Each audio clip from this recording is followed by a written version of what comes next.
Hey, this is Anthony with RevZilla TV, and welcome to our detailed breakdown of the new AGV Grid Helmet.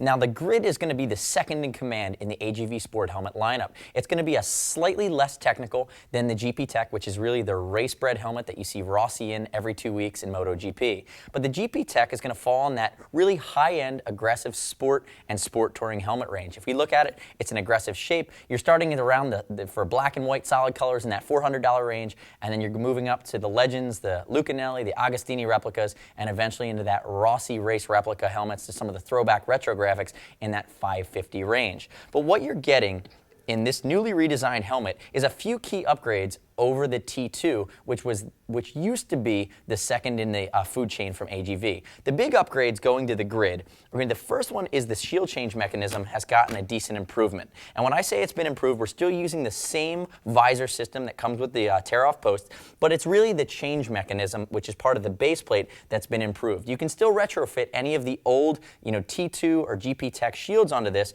but the way that we change it, it's just going to be very easy.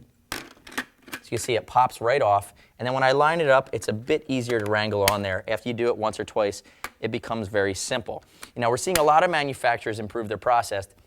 But again, in years past, I really think it was the spring loading of the mechanism. It was just a bit too tense, and it was a little bit harder to work with. It's very, very easy now. The second key upgrade moving into this Grid is going to be the guts. It's a new 3D fit pattern, which is a bit more ergonomic, a bit more contoured to your face. They're also using Drylex now, and what Drylex is really even a step further when it comes to that microfiber, micro-suede field. Very, very comfortable, antimicrobial, antibacterial, but it's going to be very comfortable throughout. And actually the stitching on the comfort liner, which we'll pull out in a little bit, looks a bit different as well.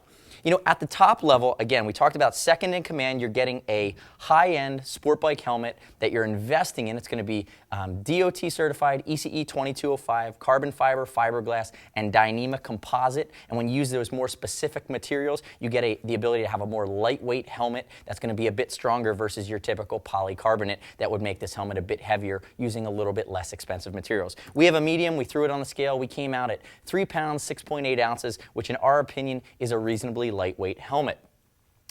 Moving into the fit pattern, it's one of the things that you really need to think about when you're looking at a helmet that you're going to wear every time you're riding. This, we consider it about an intermediate to intermediate long oval head shape. So it's a little bit longer front to back, but really it's in that same range that you'd see from Shoei, you'd see from some of the from Shark helmets, some of the longer Arise. It's going to be something that's going to work well for most people that aren't a complete neutral or a round head shape. Now, moving on from there into some of the more nuanced features in this helmet, we talked about the shield change mechanism. Let's talk about venting for a second. You're going to have a chin vent that's operated internally, and there's a switch that's easy to operate with a glove that you see right on the inside here. You'd actually reach up. They've pulled it away from the design.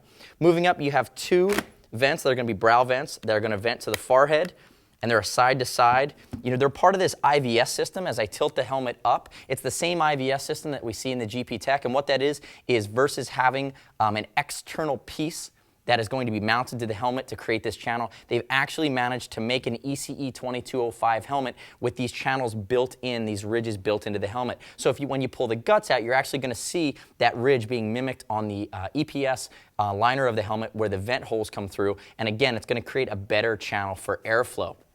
As we move the helmet towards the back, 2 big non-open, non-closed Venturi vents. They're going to be open all the time, but they do have a cover across the top. So if you get hit in the rain or stuck in the rain, you're going to get a good amount of protection from any of the elements getting in that way. But really what you have to remember when we talk about Venturi vents is air at high speed flowing over a sphere creates low pressure behind it, and what that does is it's going to suck the warm, moist air away from your scalp that passes through the front of the helmet and pull it out the back. Also notice we have 2 little winglets down at the bottom as well that are going to act as secondary Venturi vents that are going to be down along your jawline.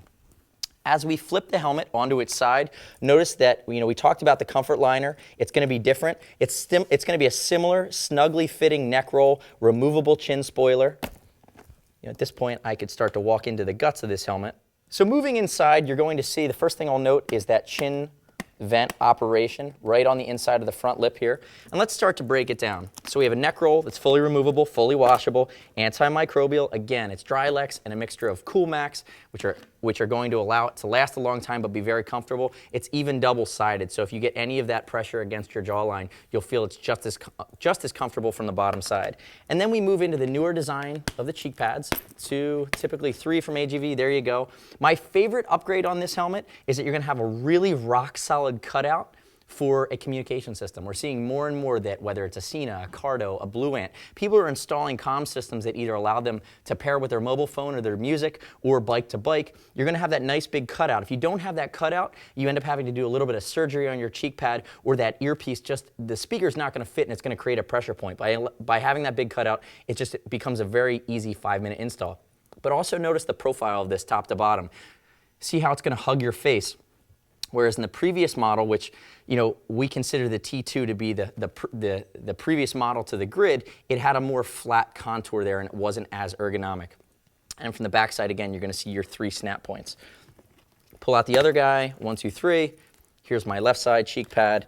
And then really when it gets to the comfort liner, you also have a redesign here too. It's going to be 4 snaps. And when we pull it out, you're going to see it's a redesigned comfort liner with some effort made to pull the seams away. And then notice how the snaps are actually living on floating tabs here that have some movement to them.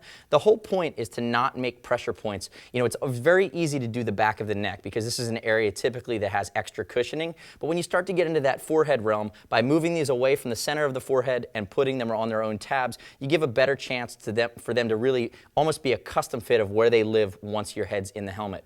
And again, notice there's a good deal of padding, and then we do have our mesh panels that are going to integrate with that IVS, that integrated ventilation system, to give you a good amount of airflow. I'm going to turn it inside out for a second and just show you again the Drylex, that really comfortable moisture wicking material that's just going to be very comfortable against your head. And then AGV and Dainese are the same company these days, so there's no loss here from the attention to detail. We have the micro suede Italian flag built into the AGV emblem. The last thing I want to hit here on the Grid, again, is the IVS system, and you're going to see if you come in really tightly that we have multiple vent holes, and then we have 2 big channels at the front and at the rear to where the air is going to almost get pulled through the big scoop that's built into the outer shell. Again, a nice upgrade from a ventilation standpoint. We've ridden these helmets in the past, the T2, we've ridden GP Techs, and we find that the IVS system works really well in warm weather scenarios, and especially for people who run hot. Now myself, I run cold. I'm not one of those people who's always sweating, but we do have a lot of customers that are always dying as soon as they start layering up on the bike, and this is going to be a nice ventilation feature. So if you have any questions about the AGV Grid helmet, remember, using this video to watch the side, then ride, but as always, lean on our experts. If you narrow it down, you need a little bit of help getting through the nuance. See us at RevZilla.com or 877-792-9455, the best way to contact us. As always, it's over $39. We'll ship for free. We'll exchange it for free if you get the wrong side. There's no restock fee if you need to send it back, as long as it's a new condition, and you can earn TeamZilla cash to be applied to your next order. Thank you for watching our detailed breakdown of the brand new AGV Grid helmet, available at RevZilla.com/AGV. I'm Anthony. We'll see you next time.